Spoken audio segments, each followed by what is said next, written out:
Assalamualaikum warahmatullahi wabarakatuh. Halo, nama saya Priscilia Priana. Dan di video kali ini saya akan mempresentasikan proyek mata kuliah Big Data, yaitu analisis data kecelakaan lalu lintas di Amerika Serikat pada periode 2016 sampai 2021. Datasetnya dari Hugging Face, ukurannya 1,1 GB, dan proyek ini seluruhnya saya kerjakan di Google Colab. Oke, langsung aja kita mulai. Eh, Oke, di sini sebelum mengulik datanya, saya udah terlebih dahulu menentukan 12 pertanyaan penelitian pakai 5W1H dengan kaidah SMART agar analisisnya lebih terarah. Oke, di sini ringkasnya ada what, membahas mengenai pengaruh cuaca seperti arah angin dan suhu, terus ada who, mengenai zona waktu dan konti mana yang paling rawan, terus ada where, mengenai pengaruh point of interest dan lokasi geografis, ada when, pola waktu kecelakaan berdasarkan hari dan kuartal, terus ada why, yaitu hubungan sebab akibat antara cuaca dan durasi kecelakaan. Terus terakhir ada how, yaitu korelasi kuantitatif dan pengaruh desain jalan. Oke, masuk ke bagian pertama. Di sini ada import libraries. Saya pakai Pandas, NumPy, Matplotlib, dan Seaborn. Dan karena filenya 1,1 GB, jadi saya mount ke Google Drive agar kita nggak perlu re-upload, jadi bisa langsung diakses. Terus di sini bagian pertama ada data wrangling, tahapannya ada gathering, accessing, dan cleaning. Untuk yang pertama di sini ada gathering. Saya cuma ngeload 30 kolom dari 47 yang relevan karena biar hemat RAM. Terus di sini ada accessing, dimana di sini kita akan mengecek missing value, duplicate, terus tipe data yang belum sesuai. Terus di sini ada cleaning data, di mana alurnya ada define, code, dan test. Pokoknya di sini intinya kita mengkonversi start time dan end time ke date time. Terus hitung durasi kecelakaan dan bikin kolom turunan seperti year, month, quarter, dan day of week. Oke, lanjut ke bagian selanjutnya. Di sini ada exploratory data analysis, yaitu atau EDA. Secara singkat, di sini tuh cuman cek statistik deskriptif, distribusi severity, dan penyebaran data per tahun, dan negara bagian. Di sini terlihat mayoritas kecelakaannya ada di severity level 2. Terus data paling banyak berasal dari negara bagian padat seperti California. Terus ada tren jumlah kecelakaan per tahun, ada sebaran kecelakaan per jam dalam sehari. Ada 10 kondisi cuaca teratas saat kecelakaan, di sini kita dapat FAIR. Terus ada sebaran temperatur saat kecelakaan, dan terakhir di sini ada korelasi antar variabel numerik. Oke, lanjut ke bagian data visualization dan explanatory analysis. Sini adalah bagian dimana kita akan menjawab 12 pertanyaan 5W plus 1H yang tadi. Di sini ada bagian pertama yaitu what. 3 arah angin teratas yang paling sering menyertai kecelakaan fatal yaitu seperti 4. Pada musim panas Juni sampai Agustus 2017, di sini kita mendapatkan calm dengan total 1.309 kecelakaan, yaitu 58,39%. Ada juga arah angin selatan dan barat, tapi kontribusinya masing-masing kecil, cuma 22% dan 19%. Jadi mungkin ini belum bisa diambil kesimpulan karena mungkin faktor lain selain arah angin akan lebih berpengaruh. Terus di sini ada rentang suhu udara yang paling banyak menghasilkan kecelakaan pada kuartal kedua, yaitu April sampai Juni 2020. Di sini kita mendapatkan ada sejuk 50 sampai 70 derajat Fahrenheit. Terus ada hangat juga di sini sebagai posisi kedua 70 sampai 90 derajat Fahrenheit. Jadi di sini kecelakaan-kecelakaannya bukan cuma di cuaca ekstrim, yang artinya faktor cuaca bukan penyebab utama. Karena justru kondisi nyaman bikin volume lalu lintasnya naik, dan peluang kecelakaannya tentunya juga akan ikut naik. Terus ada pertanyaan ketiga, yaitu zona waktu dengan rasio kecelakaan parah, yaitu severity di atas atau sama dengan 3 terhadap total paling tinggi sepanjang 2017. Di sini, zona waktu US Central memimpin rasio kecelakaan parah dengan sekitar 41%. Tapi di sini menariknya karena Central bukan zona dengan volume tertinggi, tapi proporsi parahnya paling menonjol. Terus ada 10 county di Florida dengan rata-rata severity tertinggi selama musim badai Atlantik, Juni sampai November 2020.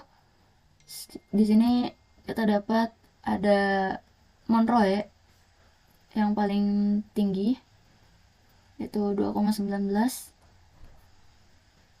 Tapi dari scatter plot terlihat bahwa nggak ada hubungan yang kuat antara kecelakaan dan tingkat keparahan, karena county dengan jumlah kecelakaan besar nggak selalu memiliki severity yang tinggi. Jadi hal ini menunjukkan bahwa mungkin faktor lain akan lebih berpengaruh terhadap tingkat keparahan kecelakaan. Terus langsung lanjut ke pertanyaan yang kelima. Di sini untuk where di New York 2019, point of interest yang durasi kecelakaannya paling lama adalah area amenity, yaitu area dengan fasilitas umum seperti restoran dan rest area, yang kemungkinan karena kompleksitas penanganan di area ramai makanya dia paling tinggi. Di sini ada 32,4 menit. Terus lanjut 5 zip code di Los Angeles dengan kecelakaan seperti 3 atau lebih besar dari 3 terbanyak pada kuartal 1 2021. Sini ada 90022 dengan persentase 33%.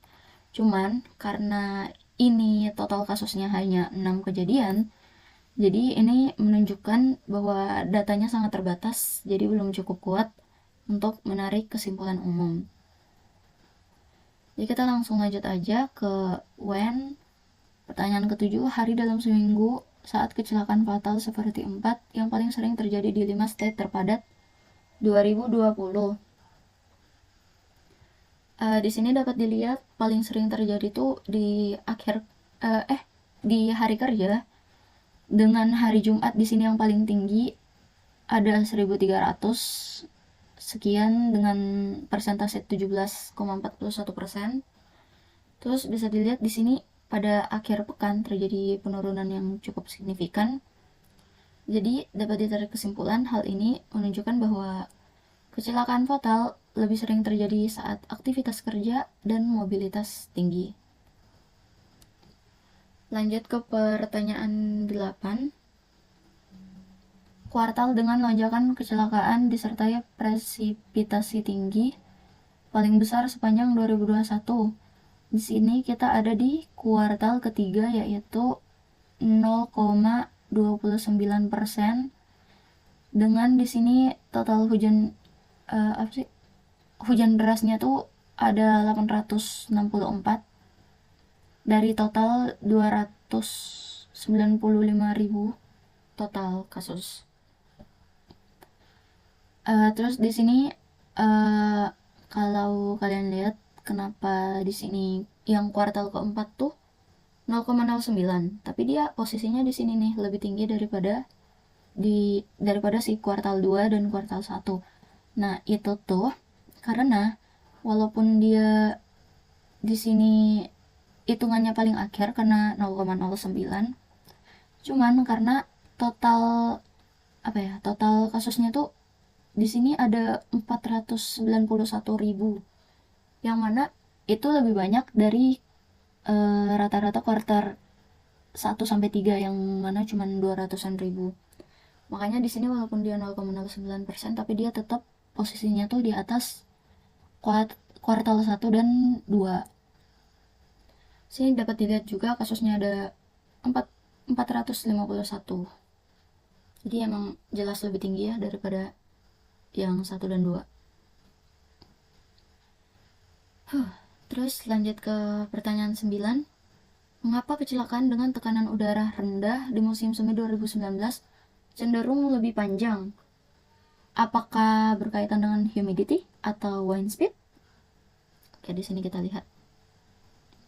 Jadi, berdasarkan grafik, kecelakaan saat tekanan udara rendah memiliki rata-rata durasi lebih lama, yaitu 152 menit dibandingkan tekanan normal yang cuman 118 menit.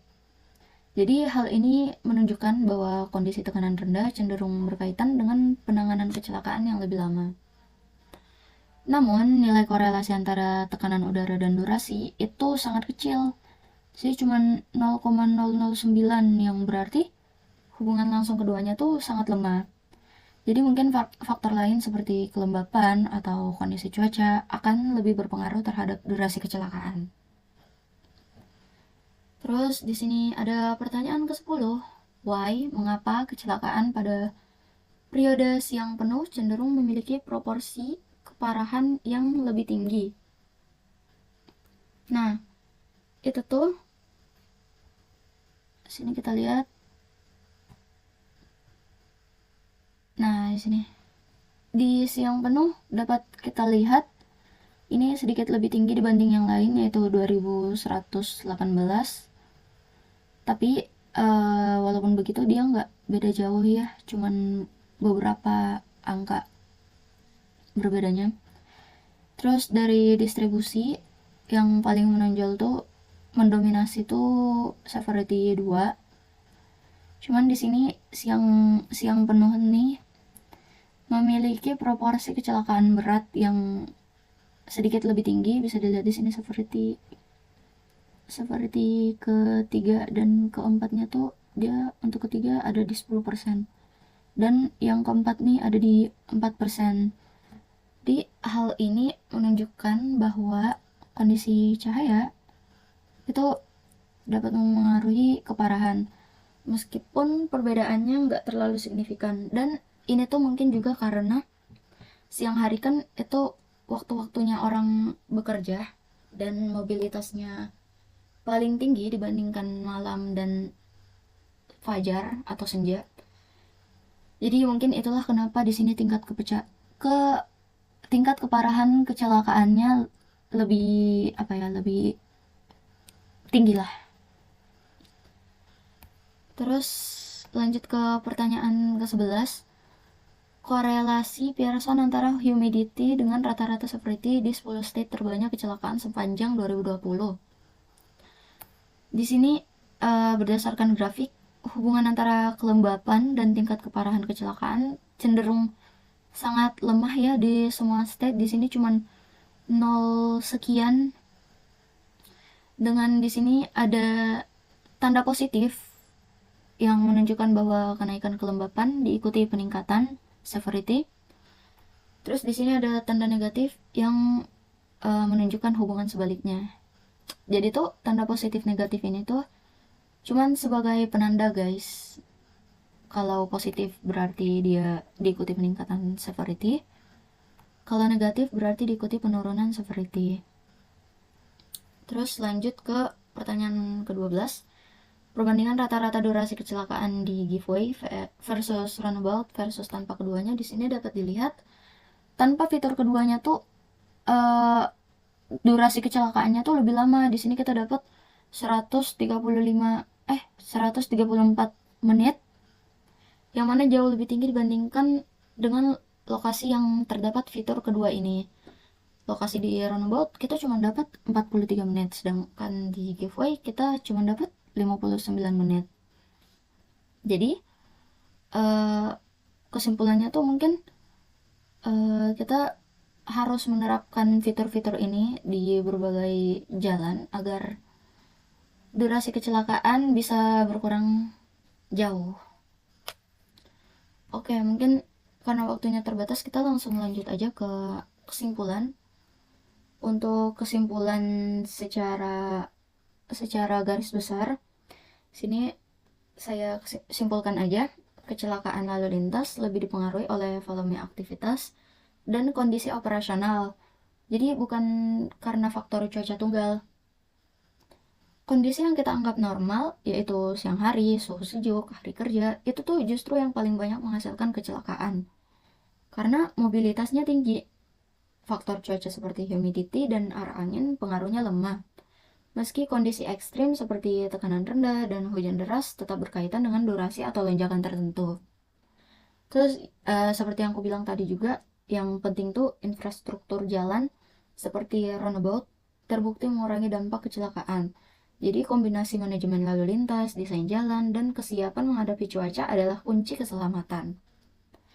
Oke, mungkin demikian aja presentasi proyek Big Data dari saya. Terima kasih sudah menonton. Mohon maaf jika ada salah kata dan semoga bermanfaat. Oh ya, mungkin untuk informasi lebih lanjut eh, bisa dilihat pada file IPYNB-nya ini aja langsung. Oke, jadi sekian dari saya, Priscilia Abriana. Saya pamit undur diri. Wassalamualaikum warahmatullahi wabarakatuh.